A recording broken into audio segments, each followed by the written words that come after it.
Si të përgatitim tani preshët edhe spinaqin për të bërë byrek. Neve do t'i presim, kuptohet që do lajen, do pastrohen një herë edhe pastaj do t'i presim në copa të vogla. Qepe njomë, preshë, spinaq nga të gjitha të mirat që ka baçja, do t'i vëm brenda në byrek që të dali yami. Si që shikoni të gjitha prehen në ashtu të vogla.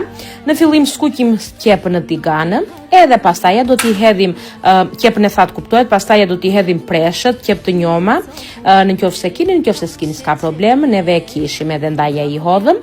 I lëm që të skuqen një çikë këto, edhe pas janë skuqur hedhim spinaqin me radhë, kuptohet se spinaqi lëshon shumë ujë edhe mos e keni frikë sa më shumë të jetë do ka ta ndiset një çik fare. Do t'i hedhim edhe nga kjo kopra brenda, erzat këto të gjitha, që çfarë t'u pëlqej juve, kopër, majdanosë, neve këto kishim këto hodhën, edhe kuptohet djathë, se do t'a bëjmë edhe me djathë, mund t'a bëni edhe pa djathë pa problem fare, po neve na më pëlqen me djathë. Në pjesën e tretë do t'u tregoj si shtrohet byreku.